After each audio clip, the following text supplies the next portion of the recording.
কেন্দ্রীয় গৃহ ও সমবায় মন্ত্রী অমিত শাহ আজ শিলচর সফরে এসে কুম্ভীরগ্রাম বিমানবন্দরে অবতরণ করেন।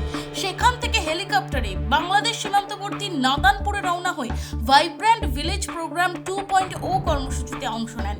এর আগে তার উধারবন্দে আগমনের কথা থাকায় এলাকা জুড়ে বিজেপির পতাকা, স্বাগত তোরণ ও অস্থায়ী মঞ্চ দিয়ে সাজানো হয় এবং নিরাপত্তা ব্যবস্থা জোরদার করা হয়।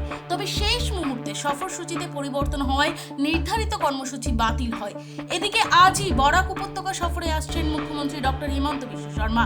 কাছাড় জেলার বুরুঙ্গায় একটি উদ্বোধনী অনুষ্ঠান এবং শিলচরের রামনগর আইএসবিটি প্রাঙ্গণে মুখ্যমন্ত্রী আত্মনির্ভর আসাম মিশন 2.0 কর্মসূচিতে তিনি অংশ নেবেন। অনুষ্ঠানের প্রস্তুতি ইতিমধ্যেই সম্পন্ন করেছে জেলা প্রশাসন।